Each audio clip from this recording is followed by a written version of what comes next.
Viewers എല്ലാവർക്കും നമസ്കാരം. ചെമ്പനീർ പൂവ് സീരിയലിന്റെ ഇനി വരാനിരിക്കുന്ന ആ ഒരു ഗംഭീരമായിട്ടുള്ള എപ്പിസോഡിലേക്ക് എല്ലാവർക്കും സ്വാഗതം.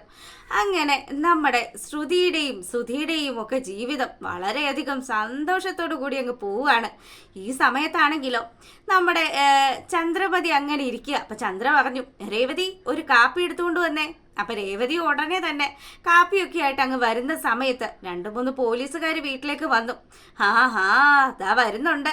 നിങ്ങളുടെ പുന്നാര മോൻ എവിടെയോ ഓട്ടം പോയിരിക്കുക എന്നല്ലേ പറഞ്ഞത്. അവൻ എന്തോ കച്ചറ ഉണ്ടാക്കിയിട്ടുണ്ട്. അവനെ പൊക്കാനുള്ള വരവാണ്. അപ്പൊ ശ്രുതിയും സുധിയും ഒക്കെ ഇങ്ങനെ ഇറങ്ങി വന്നു. എന്താ അമ്മ പോലീസ് വന്നിരിക്കുന്നത്?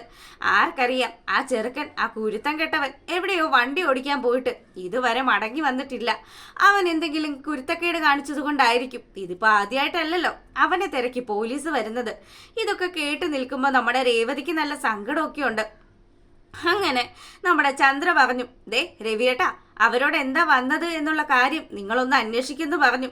അങ്ങനെ രവി പോയി പോലീസുകാരുടെ അടുത്ത് കാര്യങ്ങളൊക്കെ തിരക്കി. അപ്പൊ അവര് പറഞ്ഞു, ഞങ്ങൾ വന്നിരിക്കുന്നത് സുധീന്ദ്രനെ കാണാനാണ്. സുധിയെയോ? എന്റെ മോനെയോ? നിങ്ങൾക്ക് ആളുമാറിപ്പോയതായിരിക്കുമെന്നും പറഞ്ഞ് ചന്ദ്രമതി അവരുടെ അടുത്തേക്ക് ചെന്നു. അതെ, ഇത് ചന്ദ്രാലയമല്ലേ, ചന്ദ്രാലയത്തിലെ സുധീന്ദ്രനെ തന്നെയാണ് എനിക്ക് കാണേണ്ടത്. അയാളുടെ പണം നഷ്ടപ്പെട്ടു പോയി എന്നൊക്കെ പറഞ്ഞ് സ്റ്റേഷനിൽ ഒരു കംപ്ലൈന്റ് തന്നില്ലേ, അതിന്റെ കാര്യങ്ങളൊക്കെ അന്വേഷിക്കാൻ വേണ്ടിയിട്ട് വന്നതാണെന്നും പറഞ്ഞു. അപ്പോഴാണ് നമ്മുടെ ചന്ദ്രയുടെ ശ്വാസം ഒന്ന് നേരെയായത്. ചന്ദ്രമതി പറഞ്ഞു, ദേ സാറ്, ഇവനാണ് എൻ്റെ പുന്നാര മോൻ. അവനൊരു പാവപ്പെട്ടവനായിരുന്നു. അവനെ പറ്റിച്ചിട്ട് ആ പെങ്കൊച്ചു പൈസയും കൊണ്ട് കടന്നു കളഞ്ഞതാണ്. അങ്ങനെ ഈ കാര്യങ്ങളൊക്കെ സംസാരിച്ചുകൊണ്ട് ഇവരവിടെ നിൽക്കുന്ന സമയത്താണ് നമ്മുടെ രേവതി അച്ഛനുള്ള ചായയൊക്കെ ആയിട്ട് അങ്ങ് വരുന്നത്. മോളെ രേവതി, ഇങ്ങതാ, ദേ ഈ സാറന്മാർക്ക് വേണ്ടിയിട്ടും ചായ കൊടുക്കുന്നൊക്കെ രവി പറയാണ്. അങ്ങനെ ഇവര് സംസാരിച്ചു കൊണ്ട് നിന്നപ്പം ഈ പോലീസുകാർക്ക് നമ്മുടെ രേവതിയെ നല്ല പരിചയമാണ്. അപ്പം മോളെ രേവതി, നീ ഇവിടെയാണോ നിൽക്കുന്നതെന്ന് ചോദിക്കുമ്പം, അതെ സാറേ, ഇത് എന്നെ കല്യാണം കഴിച്ചു കൊണ്ടുവന്ന വീടാണെന്ന് പറഞ്ഞു. മോളുടെ കല്യാണമൊക്കെ കഴിഞ്ഞു അല്ലേ? മോളെ അന്ന് കണ്ടിട്ട് പിന്നെ ഞങ്ങൾ കണ്ടിട്ടേ ഇല്ലല്ലോ. അതുകൊണ്ട് നല്ല ജീവിതമൊക്കെ ആണെന്ന് അറിഞ്ഞതിൽ ഒരുപാട് സന്തോഷമുണ്ടെന്നൊക്കെ പറഞ്ഞു. അങ്ങനെ ഇവര് രേവതിയോട് ഒരു അടുപ്പം കാണിക്കുന്ന സമയത്ത് നമ്മുടെ ചന്ദ്രമതി ആണെങ്കിൽ, അല്ല സാറേ, നിങ്ങൾ എങ്ങനെയാ അറിയുന്നതെന്ന് ചോദിച്ചു. എന്റെ പൊന്നു മാഡം, ഈ കുട്ടി ഇല്ലായിരുന്നെങ്കിൽ ഈ കുട്ടിയുടെ ആങ്ങള അന്ന് വലിയ പ്രശ്നത്തിൽ പെട്ടേനെ. നിങ്ങളുടെ ഈ വീട്ടിൽ തന്നെ ബൈക്ക് മോഷ്ടിച്ച കേസുണ്ടല്ലോ, സച്ചിദാനന്ദന്റെ. ആ ബൈക്ക് മോഷ്ടിച്ചത് ഈ കുട്ടിയുടെ ആങ്ങളെയാണ് എന്നുള്ള കാര്യം ആ പോലീസുകാരൻ ചന്ദ്രമതിയോട് പറഞ്ഞു. ചന്ദ്രയ്ക്ക് ഇതിപ്പോ എന്ത് കാര്യമാണ് വേണ്ടത്? ചന്ദ്രമതിയെ സംബന്ധിച്ചിടത്തോളം നമ്മുടെ രേവതിയെ തട്ടി താഴെ ഇടാൻ കിട്ടുന്ന ഒരവസരവും പുള്ളിക്കാരി പാഴാക്കില്ലല്ലോ. അങ്ങനെ ഇവര് ഈ കാര്യങ്ങൾ അറിഞ്ഞതും രേവതിയെ രൂക്ഷമായിട്ട് നോക്കി. ഇതൊക്കെ എപ്പോ നടന്നു? ഈ കാര്യങ്ങളൊക്കെ എല്ലാവർക്കും അറിയാവുന്നതാണല്ലോ. സച്ചിദാനന്ദൻ കേസ് പിൻവലിച്ചത് കൊണ്ട് മാത്രമാണ് ഈ കുട്ടിയുടെ ആങ്ങളെ രക്ഷപ്പെട്ടത് എന്നുള്ള കാര്യമൊക്കെ പറഞ്ഞു.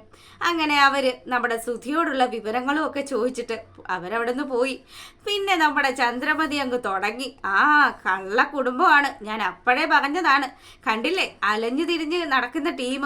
അത് നിങ്ങൾ ഇവിടെ ഇങ്ങനെയുള്ള ഒരു സെറ്റപ്പിൽ കഴിഞ്ഞിട്ട് നിങ്ങൾക്ക് വല്ല കാര്യം ഉണ്ടായിരുന്നോ മനുഷ്യ? ഇതുപോലെയുള്ള ഒരു അലബലാതി കുടുംബത്തിൽ നിന്ന് പെണ്ണിനെ ഇങ്ങോട്ട് കൊണ്ടുവരാൻ, അതും അങ്ങോട്ട് സ്വർണ്ണ വിട്ട്, വല്ല കാര്യം ഉണ്ടായിരുന്നോ എന്നൊക്കെ ചന്ദ്രമതി ചോദിക്കുകയാണ്. അപ്പൊ ചന്ദ്രയുടെ ഈ വർത്തമാനമൊക്കെ കേൾക്കുമ്പോഴത്തേക്കിനും രവി ആണെങ്കിൽ ഒരക്ഷരം പോലും മിണ്ടുന്നില്ല. സത്യം പറഞ്ഞാൽ രവിക്ക് ഈ ഒരു കാര്യം അറിയത്തില്ല. അപ്പൊ നിങ്ങൾ അറിയാതെ ഉള്ളൊരു ഉടായ്പ പരിപാടിയായിരുന്നു അല്ലേ? ഞാൻ വിചാരിച്ചു നിങ്ങൾ നിങ്ങളുടെ മകന്റെ എല്ലാ കാര്യത്തിലും കൂട്ടു നിൽക്കുന്ന തന്തയാണല്ലോ. അപ്പം ഇങ്ങനെ എനിക്കിതൊന്നും അറിയത്തില്ലായിരുന്നു. ഇപ്പൊ ഇവര് വന്ന് പറഞ്ഞത് കൊണ്ട് മാത്രമാണ് ഞാൻ കാര്യങ്ങളൊക്കെ അറിഞ്ഞതെന്ന് പറഞ്ഞു. എടി രേവതി, ഇങ്ങ് വന്നേന്ന് വിളിച്ചിട്ട് രേവതിയുടെ മെക്കിട്ട് ചെല്ലുകയാണ് ചന്ദ്ര. അങ്ങനെ രേവതി അവിടെ വന്നു. അമ്മ, എന്താ അമ്മ വിളിച്ചത്? അല്ല, നിന്റെ അനിയൻ ശരത്ത് ഞങ്ങളുടെ വീട്ടിലെ വണ്ടി മോഷ്ടിച്ചു അല്ലേ? എന്നിട്ട് നാണമില്ലാതെ നീ ഈ വീട്ടിലേക്ക് കയറി വരികയും ചെയ്തു. നിനക്കൊക്കെ നാണം ഉണ്ടോടി എന്ന് ചോദിക്കുമ്പം, അമ്മ, അവനൊരു തെറ്റുപറ്റിപ്പോയതാണ്. അവൻ അതിന് മാപ്പ് ചോദിക്കുകയൊക്കെ ചെയ്തു. സച്ചിയേട്ടന് കാര്യങ്ങളൊക്കെ ബോധ്യപ്പെട്ടത് കൊണ്ട് മാത്രമാണ് അദ്ദേഹം കേസ് പിൻവലിച്ചത്. ഇങ്ങനെ ഇവള് പറയാവുന്ന കാര്യങ്ങൾ മുഴുവനും പറഞ്ഞു. പക്ഷെ ചന്ദ്രയാണെങ്കിൽ അമ്പിനും വില്ലിനും അടുക്കുന്നില്ല. ചന്ദ്രയ്ക്ക് നല്ല ദേഷ്യമുണ്ട്. എൻ്റെ കുടുംബം നശിപ്പിക്കാനായിട്ട് വന്ന് കള്ളക്കൂട്ടങ്ങളെയാണല്ലോ ദൈവമേ എൻ്റെ കുടുംബത്ത് മുഴുവനും ഉള്ളത്. അപ്പൊ ഈ കള്ളക്കൂട്ടങ്ങൾ എന്ന് പറയുമ്പോൾ നമ്മുടെ ശ്രുതിക്ക് ചെറിയൊരു പേടിയായി. ഏറ്റവും വലിയ തരികിടയാണല്ലോ ശ്രുതി. അങ്ങനെ ഇവർ ഈ കാര്യങ്ങളൊക്കെ സംസാരിച്ചു കൊണ്ട് നിൽക്കുമ്പം ശ്രുതി പറഞ്ഞു, അമ്മേ അപ്പൊ അന്ന് ഞാൻ ഒളിച്ചോടി പോയത് എന്തായാലും നന്നായല്ലേ, ഇല്ലെങ്കിൽ ഈ കുരിശ് എന്റെ തലയിലായേനെ. അങ്ങനെ ഇവന്റെ ഈ ഒരു വർത്തമാനം കേൾക്കുമ്പോൾ നമ്മുടെ രേവതി ആണെങ്കിൽ ശ്രുതിയെ ഒന്ന് ഇരുത്തി നോക്കി. ഇവൻ ഒറ്റൊരുത്തനാണ് എല്ലാത്തിനും കാരണക്കാരൻ. അങ്ങനെ അവരുടെ ആ ഒരു സംസാരമൊക്കെ അവിടെ നടക്കുന്ന സമയത്താണെങ്കിലോ രേവതിക്ക് ഒരുപാട് സങ്കടമായി. കള്ള കുടുംബമാണ്, ഇതുപോലെയുള്ള അലപലാതി ഫാമിലിയാണ് എന്നൊക്കെ പറഞ്ഞ കാര്യങ്ങൾ മുഴുവനും ഇവളുടെ മനസ്സിൽ കിടന്ന് ഇങ്ങനെ തെകിട്ടുകയാണ്. അങ്ങനെ ആശാട്ടി അവിടെ ഇങ്ങനെ വിഷമിച്ചിരിക്കുന്ന ആ ഒരു സമയത്താണെങ്കിലോ നമ്മുടെ ദേവുവിനെയും അതുപോലെ തന്നെ ലക്ഷ്മിയമ്മയെയും ഒക്കെ കാണിക്കുകയാണ്. മോളെ, കുറച്ച് ദിവസമായല്ലോ രേവതി ഇങ്ങോട്ട് വിളിച്ചിട്ട്, നമുക്ക് അവളെ ഒന്ന് വിളിച്ചാലോ എന്ന് ചോദിച്ച് ലക്ഷ്മി അമ്മ ഫോൺ എടുത്തു. അങ്ങനെ രേവതിയെ വിളിക്കുമ്പോഴത്തേക്കിനും ചന്ദ്രമതി പറഞ്ഞതുപോലെ തന്നെ കാര്യങ്ങളൊക്കെ ആലോചിച്ച് സങ്കടപ്പെട്ട് നിൽക്കുകയാണ് നമ്മുടെ രേവു. അപ്പൊ അവള് ഫോൺ എടുത്തിട്ട് പറഞ്ഞു, എന്താ അമ്മ വിളിച്ചത്? അവളുടെ ആ ഒരു സൗണ്ടും അവളുടെ സംസാര രീതിയും ഒക്കെ കേൾക്കുമ്പോഴത്തേക്കിനും നമ്മുടെ ലക്ഷ്മി അമ്മയ്ക്ക് കാര്യം പിടികിട്ടി. എന്താ മോളെ, നിനക്ക് അവിടെ എന്തെങ്കിലും പ്രശ്നമുണ്ടോ എന്ന് ചോദിക്കുക. ഒരു പ്രശ്നവും ഇല്ല, എനിക്കിവിടെ വന്ന കാലം മുതൽ നല്ല സുഖമല്ലേ, നല്ല സന്തോഷമുള്ള ജീവിതമല്ലേ എനിക്ക് കിട്ടുന്നത്. ഇതിപ്പോ ഒരു സന്തോഷമുള്ള ജീവിതം ഭഗവാനെ ആർക്കും കിട്ടരുത്, അത് മാത്രമാണ് എൻ്റെ പ്രാർത്ഥന എന്നൊക്കെ പറഞ്ഞിട്ട് ഇവളിങ്ങനെ സംസാരിച്ചു. അപ്പോഴത്തേക്കിന് ലക്ഷ്മിയമ്മ ചോദിച്ചു, മോളെ അമ്മയുടെ നീ സത്യം പറയേ, നീ എന്തിനാ ഇങ്ങനെ വിഷമിക്കുന്നത്? നിനക്ക് എന്തെങ്കിലും സങ്കടം ഉണ്ടെങ്കിൽ അത് അമ്മയോട് പറയാൻ പാടില്ലേന്ന് ചോദിച്ചു. ദേവു ആണെങ്കിലോ എന്താ ചേച്ചി, എന്താ കാര്യം എന്നൊക്കെ ചോദിച്ചിട്ട് ദേവു അടുക്കെ നിൽക്കുന്നുമുണ്ട്. അങ്ങനെ നമ്മുടെ ദേവു കുത്തി കുത്തി ചോദിക്കുമ്പോഴത്തേക്കിനും രേവതി സത്യങ്ങളൊക്കെ പറഞ്ഞു. ഇന്ന പോലെ പോലീസുകാർ എൻക്വയറി ചെയ്യാൻ വന്നതും അവർക്ക് ശരത്തുമായിട്ടുള്ള കാര്യങ്ങളും അതുപോലെ വണ്ടി മോഷ്ടിച്ച കാര്യങ്ങളും സച്ചി കേസ് ഒഴിവാക്കിയ കാര്യങ്ങളും ഒക്കെ ദേവുവിന്റെ അടുത്ത് നമ്മുടെ രേവതി സംസാരിച്ചു. അപ്പോഴാണ് ഇവള് വിഷമിച്ചിരിക്കുന്നതിന്റെ കാരണമൊക്കെ ദേവുവിന് മനസ്സിലായത്. അങ്ങനെ ചേച്ചി ഒരുവിധം സമാധാനപ്പെടുത്തിയിട്ട് രേവതിയോട് പറഞ്ഞു, ചേച്ചി എന്തായാലും സമാധാനായിട്ടിരിക്കെ, ആ തള്ളയുടെ സ്വഭാവം അതാണെന്ന് ചേച്ചിക്ക് അറിയാവുന്നതല്ലേ, ചേച്ചി അത് കാര്യമാക്കണ്ട, ചേച്ചിയോട് സച്ചിയേട്ടന് വളരെ കാര്യമല്ലേ, ചേച്ചി അത് മാത്രം ചിന്തിച്ചാൽ മതിയെന്നും പറഞ്ഞ് അവളെ ആശ്വസിപ്പിച്ചു. പിന്നീട് ഫോൺ വെച്ച് കഴിഞ്ഞപ്പോഴത്തേക്കിനും നമ്മുടെ ശരത്ത് അങ്ങോട്ട് വരിക. എന്താ നിങ്ങളുടെ രണ്ടുപേരുടെ മുഖത്തൊരു സങ്കടം? എടാ, എല്ലാത്തിനും കാരണക്കാരൻ നീ മാത്രമാണ്. നീ അന്ന് ആ കള്ളക്കൂട്ടങ്ങളുടെ കൂടെ കൂടി സച്ചിയുടെ ബൈക്ക് മോഷ്ടിച്ചില്ലേ, ആ കാര്യങ്ങളൊക്കെ ഇന്നാണ് അവരുടെ വീട്ടിൽ അറിഞ്ഞത്. അയ്യോ, എന്നിട്ട് എന്ത് പറ്റി അമ്മയെന്ന് ശരത്ത് ഇങ്ങനെ ചോദിക്കുക. എന്നിട്ട് എന്ത് പറ്റാനാ, അതിന്റെ പേരിൽ എൻ്റെ കൊച്ചിനെ കൊത്തിപ്പറക്കുകയാണ് ചന്ദ്രമതി. കാര്യങ്ങളൊക്കെ കേട്ടു. ശരത്താണെങ്കിലോ, അമ്മ അങ്ങനെയാണെങ്കിൽ ഞാൻ പോയി അവരോട് സംസാരിക്കാം, ഞാനാണല്ലോ തെറ്റുകാരൻ, എനിക്ക് അങ്ങനെ ഒരു കയ്യബദ്ധം പറ്റിപ്പോയതാണ് എന്നൊക്കെ ഞാൻ അവരെ പറഞ്ഞ് ധരിപ്പിക്കാം എന്നൊക്കെ പറഞ്ഞിട്ട് നമ്മുടെ ശരത്ത് രേവതിയുടെ വീട്ടിലേക്ക് വരികയാണ്. അപ്പൊ രേവതി ആണെങ്കിൽ, ശരത്തെ മോനെ നീ എന്താ ഇപ്പൊ ഇങ്ങോട്ട് വന്നേന്ന് ചോദിക്കുമ്പോൾ, ചേച്ചി എവിടെ ഇവിടുത്തെ അമ്മയെയും അതുപോലെ തന്നെ അച്ഛനെയും ഒക്കെ വിളിക്കും, ഞാൻ അവരോട് സംസാരിക്കാം എന്നൊക്കെ പറഞ്ഞപ്പം ശരത്തെ നീ എന്തിനാടാ ഇങ്ങോട്ട് വന്നത്? അല്ലെങ്കിൽ തന്നെ ഈ ചേച്ചിക്ക് ഒരുപാട് പ്രശ്നങ്ങളൊക്കെ ഉണ്ട്, നീ പൊയ്ക്കോ മോനെ, ഇവിടെ നിന്നാൽ ശരിയാവില്ല, ഇവരെന്തൊക്കെ പറയൂന്ന് പറയാൻ പറ്റത്തില്ലടാന്നും പറഞ്ഞു. അങ്ങനെ രേവതി വളരെയധികം വിഷമിച്ച് നിൽക്കുമ്പോഴത്തേക്കിനും ചന്ദ്രമതി ഇങ്ങ് വന്നു. ആഹാ, വന്നല്ലോ. അല്ല, ഈ കള്ളൻ എന്താ ഇവിടെ കാര്യം? കള്ളനോ ഞാനോ? എന്നെ എന്തിനാ നിങ്ങൾ അങ്ങനെ വിളിക്കുന്നതെന്ന് ശരത്ത് തിരിച്ചു ചോദിക്കുകയാണ്. നിന്നെ പിന്നെ എന്താടാ വിളിക്കേണ്ടത്? എൻ്റെ വീട്ടുമുറ്റത്ത് കിടന്ന ബൈക്ക് അത് മോഷ്ടിച്ചതും പോരാ, എന്നിട്ട് അവൻ നിന്ന് പ്രസംഗിക്കുന്നു. അമ്മ, എനിക്ക് അന്ന് അങ്ങനെയുള്ളൊരു കയ്യബദ്ധം പറ്റിപ്പോയതാ, എന്നോട് ക്ഷമിക്കണം. അതിൻ്റെ സത്യാവസ്ഥകളൊക്കെ സച്ചേട്ടന് ബോധ്യപ്പെട്ടതുമാണ്. നീ നിന്റെ അളിയനെ ബോധ്യപ്പെടുത്തിയിട്ട് കാര്യമൊന്നുമില്ല. കള്ളക്കൂട്ടങ്ങളാണ്, അലപലാദികളാണ് എന്നൊക്കെ പറഞ്ഞ് വീണ്ടും ചന്ദ്രമതി ഇവരെ അധിക്ഷേപിച്ച് സംസാരിക്കുക. അല്ല, നീ ഇവിടെ വന്നിട്ട് അധിക സമയമായോ? സത്യം പറയടി, ഇവന്റെ ബാഗിനകത്ത് എന്താന്ന് ചോദിക്കുക ചന്ദ്രയുടെ ഈ ഒരു വർത്തമാനമൊക്കെ കേൾക്കുമ്പം, അമ്മേ ദൈവദോഷം പറയരുത്, അവൻ എന്നെ കാണാനും അതുപോലെ നിങ്ങളോട് നടന്ന കാര്യങ്ങളൊക്കെ സംസാരിക്കാനും വേണ്ടിയിട്ടാണ് വന്നത്. അങ്ങനെ ഇവര് പറഞ്ഞുകൊണ്ട് നിൽക്കുന്ന സമയം സുധിയും ശ്രുതിയും കൂടെ അങ്ങ് വന്നു. അപ്പം സുധി പറഞ്ഞു, എടാ നിന്റെ ബാഗിനകത്ത് എന്താ? അമ്മ പറഞ്ഞതുപോലെ തന്നെ ഇവിടുന്ന് എന്തെങ്കിലും അടിച്ചു മാറ്റി കൊണ്ടുപോകുന്നതാണോ? അങ്ങനെയൊന്നും അല്ല ഏട്ടാന്നും പറഞ്ഞിട്ട് സുധിയോട് കാര്യങ്ങളൊക്കെ സംസാരിക്കുമ്പോൾ സുധിക്ക് ദേഷ്യം വന്നു. സുധി നമ്മുടെ ശരത്തിനെ ഇങ്ങ് പിടിച്ചിട്ട് അവന്റെ ബാഗും അതുപോലെ തന്നെ അവന്റെ ഷർട്ടിന്റെ പോക്കറ്റും പാന്റിന്റെ കീശയും ഒക്കെ നല്ലതുപോലെ പരിശോധിക്കാൻ തുടങ്ങുമ്പോൾ ഒരു കള്ളനെ പോലെ തന്റെ സ്വന്തം കൂടപ്പറപ്പിനെ ഇട്ട് കൊത്തിപ്പറിക്കുന്ന കാണുമ്പോൾ നമ്മുടെ രേവതിക്ക് നല്ല വിഷമമൊക്കെ ആയി.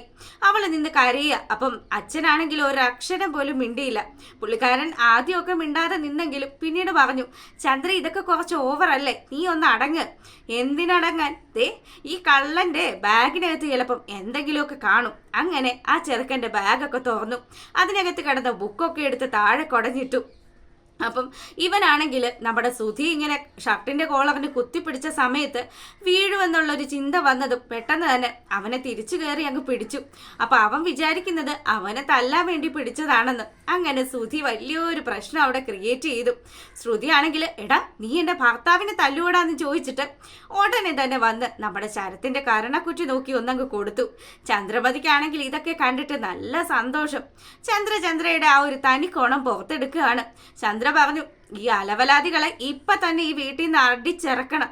അങ്ങനെ നമ്മുടെ ശരത്തിനെ പിടിച്ച് വെളിയിലേക്ക് തള്ളുകയാണ് സുധി അങ്ങനെ ചെയ്തതും നമ്മുടെ ശരത്ത് പോയി വീഴുന്നത് സച്ചിയുടെ നേരെയാണ്.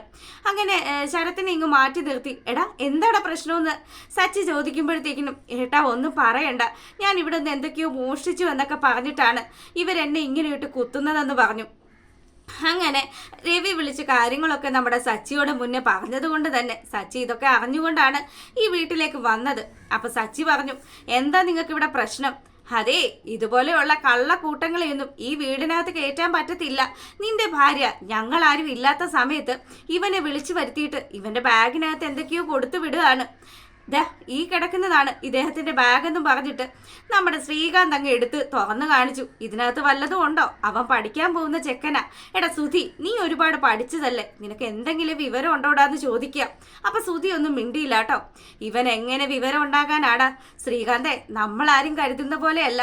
അതുക്കും മേലെ കള്ളത്തരങ്ങളും കൊള്ളയും ഒക്കെ ചെയ്ത് നടക്കുന്ന ഇവനാണ് ഈ പാവം പയ്യനെ ഇങ്ങനെ കള്ളനാണെന്നൊക്കെ പറയുന്നത്. നിങ്ങളാദ്യം നിങ്ങളുടെ മകനെ മര്യാദ പഠിപ്പിക്ക്. സച്ചിയുടെ ഈ ഒരു വാക്കുകളൊക്കെ കേൾക്കുമ്പോഴത്തേക്കിനും ചന്ദ്രമതിക്ക് കലി വന്നു. എടാ സത്യങ്ങളൊക്കെ നീ അറിഞ്ഞു വെച്ചിട്ട് നീയൊക്കെ അല്ല, ഇതൊക്കെ ഇപ്പൊ ചോദിക്കാനായിട്ടുള്ള കാരണം നിന്റെ ഭാര്യ നിന്നെ ഇതൊക്കെ അറിയിച്ചു അല്ലേ? അങ്ങനെ പറഞ്ഞതും ഉടനെ തന്നെ നമ്മുടെ രവി പറഞ്ഞു, ഭാര്യയല്ല അറിയിച്ചത്, ഞാനാണ് സച്ചിയെ വിളിച്ച് പറഞ്ഞത്. നിനക്ക് ഉള്ള മറുപടി സച്ചി തന്നോളൂ എന്ന് പറഞ്ഞു.